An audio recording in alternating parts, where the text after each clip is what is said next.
After Alina won the competition, Mr. Boss invited Elizabeth and Leping to a gathering. Mr. Boss asked Elizabeth and Leping to please take their seats. However, Leping was really confused, wondering why he was invited to attend this gathering again. Elizabeth replied, saying it's not a bad idea to learn more about the current affairs of the world in preparation to rule it in the future. Leping agreed with Elizabeth, saying yes. But he asked Elizabeth if next time they could simply call it an experience and omit the world domination part. Sword Saint Guild, President Elder Sword, congratulated Mr. Boss for winning the competition. Mr. Boss replied, saying, Elder Sword, we can discuss such small matters later. Please allow me to introduce to you the two distinguished guests first. First, this is the benefactor who saved me and my daughter from the dark apostle, Mr. Leping.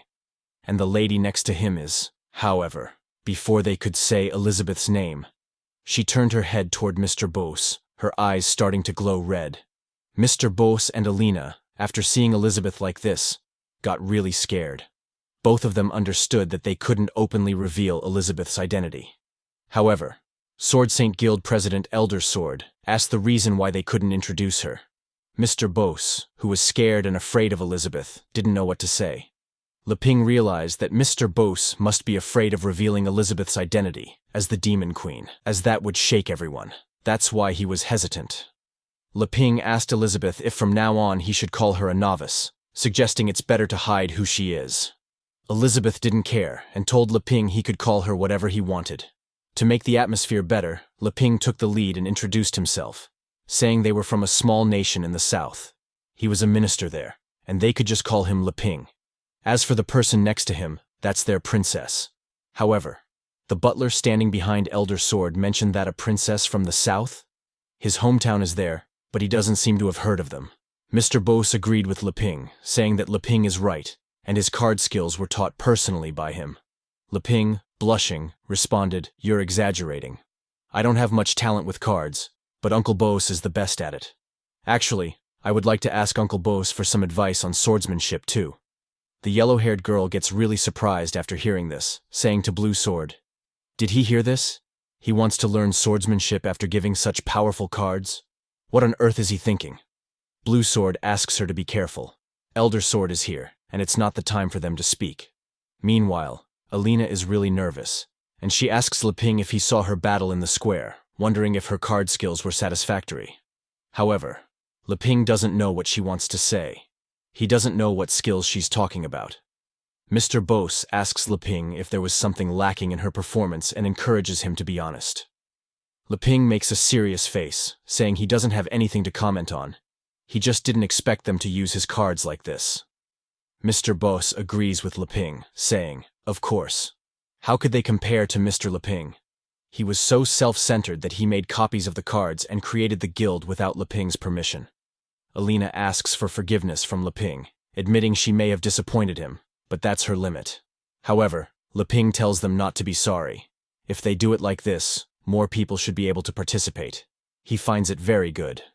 Alina, after hearing this, asks him if Mr. Leping is saying that most people are actually like them regulars, so their card strategy is suitable for them to learn. Leping agrees, saying it's more suitable for promoting the guild.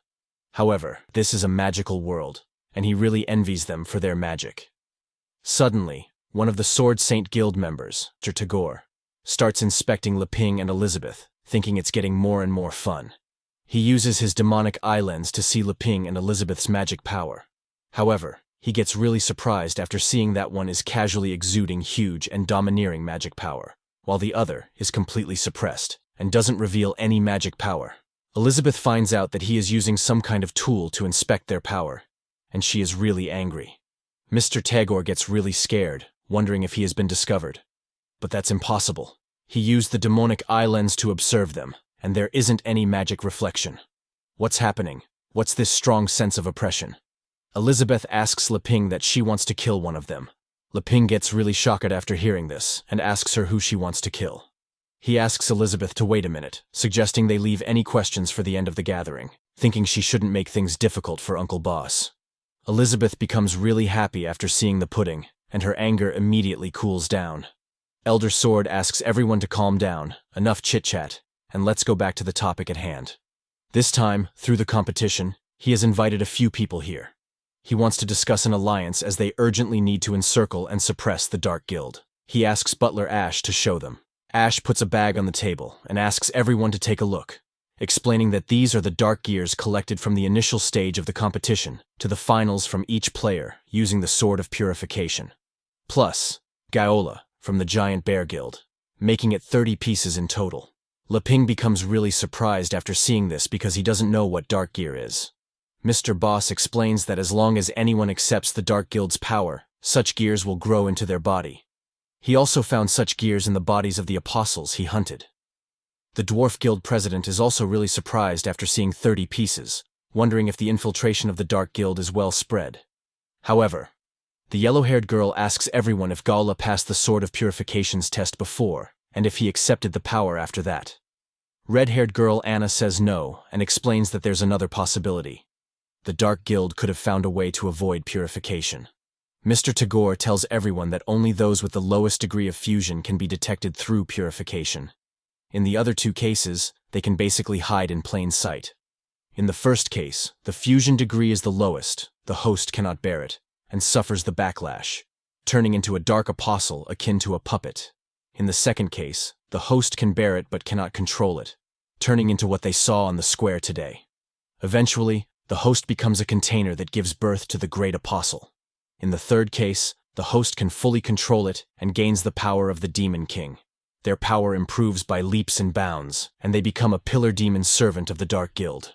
However, no matter what kind of change it is, they must still obey the orders of the person who gave them these powers. They become the Dark Guild's loyal servant. Blue Sword asks everyone if he almost became a great apostle back then. Mr. Tagore replies that who knows, he was controlled but not fully integrated. Otherwise, with his skills, he would have become a pillar demon. Elder Sword also agrees with Mr. Tagore, saying fortunately, Mr. Boss came to help. Otherwise, he might not be able to handle this with these old bones of his. Mr. Boss is really happy to help because in the past, he used to be a member of the Sword Saint Guild, so he should help. However, Blue Sword, when the guild was in trouble, was on a mission outside and was unable to fight the Dark Guild. But today, he saw the card skills that killed the 6 pillar demons, so he is convinced of his defeat, saying Elena is really strong. However, Elena replies that, no matter how he looks at it, the main reason for her win is the powerful cards of Mr. Leping. After hearing this, the Dwarf Guild president asks Leping if he made these cards and where he learned that blacksmithing skill. Not just cards. The sword he carried on his back isn't simple either. Leping replies that he just likes to do some handiwork at home to kill some time. There's no blacksmithing involved. The Dwarf Guild president thinks that Leping is so humble, and the yellow-haired girl says that if the Sword Saint were here, the Dark Guild wouldn't dare invade. Red-haired girl Anna asks her to stop, not to talk too much. In front of everyone, Leping, after hearing this, gets really curious and asks Uncle Bose if the Sword Saint is the strongest swordsman and where the Sword Saint is now. However, Mr. Bose hesitates to answer this question, saying it might not be a good idea for him to state his opinion. After all, he's no longer a member of the Sword Saint Guild. But Elder Sword, after seeing this, says to Mr. Bose that it's okay. He can talk about the Sword Saint. This cannot be hidden for long. Some news has begun to spread already. The Dwarf Guild president gets really surprised, wondering if the rumors he heard are true. Mr. Tagore explains that after the rebellion of the Sword Saint Guild, not only has their combat power been severely depleted, but their Sword Saint has been missing too. That's why the Dark Guild took this chance to attack. Elder Sword replies that it's true. After the Sword Saint sent information from the mountains half a year ago, there has been no information since. However, Leping is really confused and doesn't know what they are talking about. Butler Ash explains that, to be precise, he should have gone to arrest Elder Axe who betrayed the guild, but he hasn't returned yet.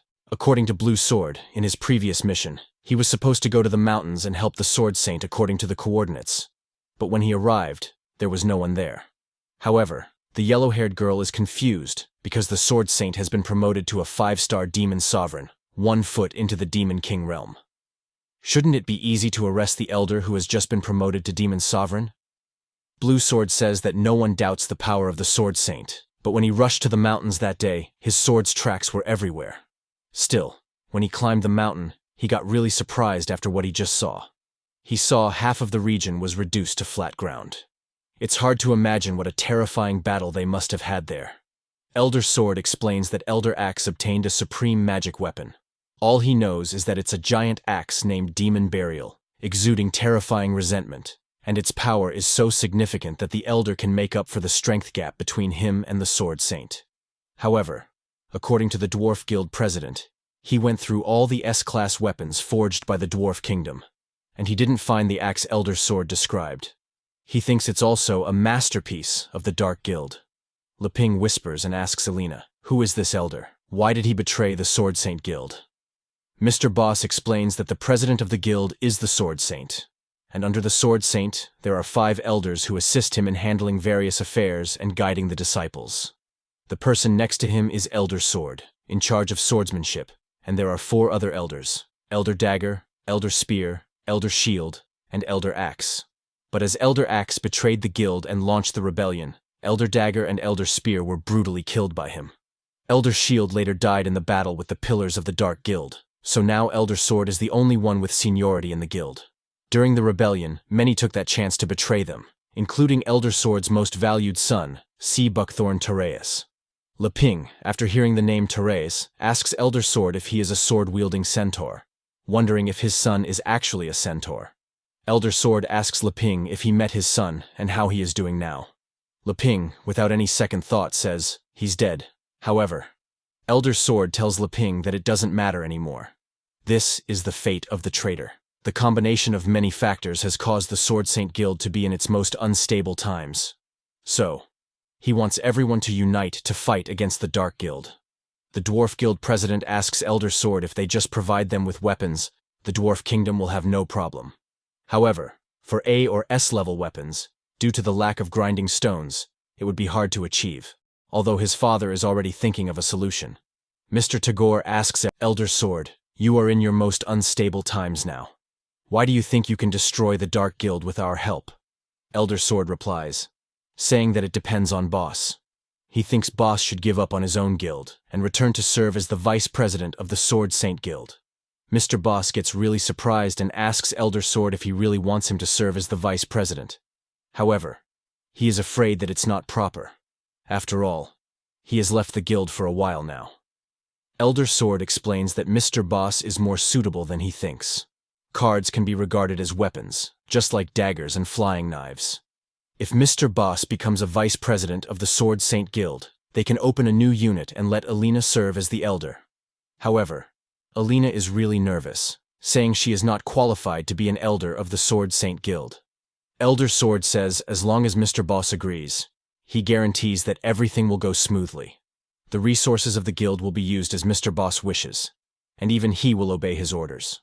Butler Ash says, "Senior Boss, the elder is truly sincere in his intentions. The vice president position means you are one person above 10,000. This is much easier than establishing your own guild. Please consider this suggestion." After that, Mr. Boss turns his head toward Leping, asking what he thinks, wondering with the aid of the Sword Saint Guild's fame, wouldn't the card skill be spread around faster? Leping gets really surprised, saying, "Uncle Boss, are you asking me for advice? There is a saying in my hometown that it's much easier to become a senior executive in a large company than starting your own. However, those who are more ambitious will choose to start their own business, so this still depends on their own personal desires." Leping is thinking, as a person with no ambition, he shouldn't be giving advice to others. But Mr. Boss misunderstands Leping's words, thinking, does he think he needs to be someone's accessory to elevate himself? If you only have that much ambition, then he is really disappointed in him. However, Mr. Boss is in a tough situation, wondering if Mr. Leping is trying to aid him. But Elder Sword is so stingy. To reject him directly on such an occasion would be not giving him face. He would offend the entire Sword Saint Guild. Elder Sword asks Mr. Boss if he is still dissatisfied. Feel free to put forward any conditions. Mr. Boss stands up from his seat and says, "Elder Sword, you don't need to say anything else. I established my own guild not because I wanted to pursue fame and wealth, but because I wanted to elevate my card skills," Mr. Boss states. He then asks Leping if he can see that his will is firm. Elder Sword asks Mr. Boss if he has thought this through. However, Elder Sword is really surprised and can't feel the aura of this strong man called Leping, suggesting that being taught by him must be an excuse to hide his background. Liping replies, saying yes, good conditions. But he thought that he could rely on his connections to Uncle Boss to learn swordsmanship from the Sword Saint Guild. After that, Mr. Boss refuses to return to the guild, but assures Elder Sword not to worry, explaining that it's his responsibility to eliminate the Dark Guild, and his guild will fully support the Sword Saint Guild in the future. Elder Sword agrees with Mr. Boss, saying he understands. However, according to the agreement, the Sword Saint Guild will recognize the legitimacy of Mr. Boss's card guild. Liping doesn't know what to say.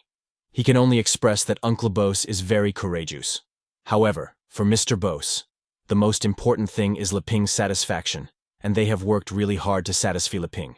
Meanwhile, Elder Sword asks Dwarf Guild President, Prince Brian, when the king will return from seclusion, as the provision of A and S level weapons can greatly enhance their combat power. Prince Brian replies that he can't tell Elder Sword, but the shortage of grinding stones is a big issue, and the entire kingdom can't find a proper substitute. The Aristotle kingdom refuses to cooperate, so his father is researching in seclusion. However, they can't do anything right now. Elder Sword doesn't know what to do, so he asks Mr. Tagore what he thinks about the request for the weapons and combatants spell. Mr. Tagore is a neutral party, but if he just casts spells for Elder Sword, it won't be a big issue. Elder Sword then asks everyone to reach a mutual understanding of their plan. He suggests that in 2 months, they will gather their forces, try their best to solve the issues at hand, and asks if anyone has questions. Suddenly, Liping raises his hand and asks Elder Sword if he can join. Elder Sword gets really surprised and asks Liping if he means he wants to join the battle against the Dark Guild too. Liping replies, saying no. What he means is Elder Sword Guild recruiting people. He wants to sign up to learn swordsmanship. Although he has been idle for a long time, it's not too late to start learning again. Mr. Boss asks Liping if he is joking and why he wants to learn swordsmanship. Liping explains that it was Princess Elizabeth who arranged for him to do this. As for why, they have to ask her. Mr. Boss and Elena, after seeing Elizabeth, do not dare to ask Liping if his plan makes sense. Elder Sword agrees with Liping, but there are many kinds of swordsmanship, so he asks Liping which one he wants to learn and what his magic level is. Liping replies that he tested it before, and it seems to be very low, explaining that he is not very good at magic. Butler Ace says that if Liping is not good with magic, he will have no way of using the magic sword taught by Elder Sword. After hearing this, Liping asks if there are no ordinary swordsmanship that doesn't need magic power. Elder Sword replies that, of course, there is. However, there's only one person who has mastered this kind of swordsmanship, and that person is the president of the Sword Saint Guild, Sword Saint. If Liping finds her, she'll definitely teach him. Mr. Boss also agrees with Elder Sword, saying only the ones qualified to teach Liping are the Sword Saint.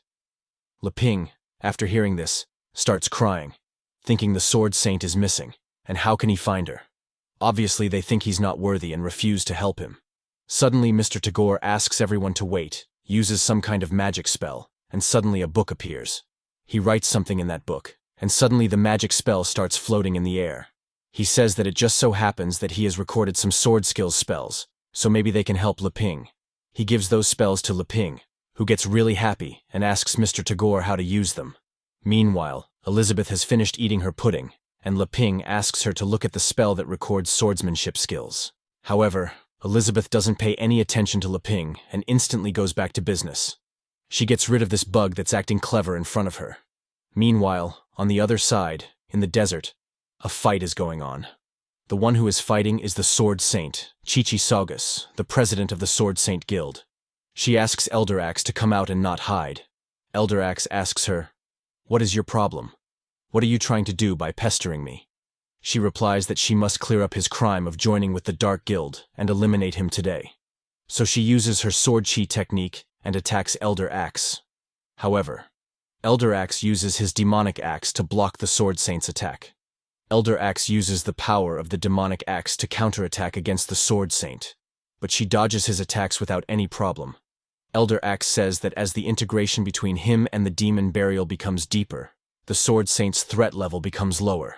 Soon, it will be his turn to harm the Sword Saint. However, the Sword Saint does not care. She warns Elder Axe that if he continues with his stubbornness and unrepentance, he will soon be completely controlled by this axe and lose himself, asking him to wake up and accept reality.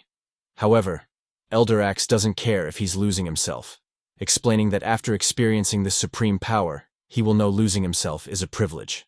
It'll be all fine soon.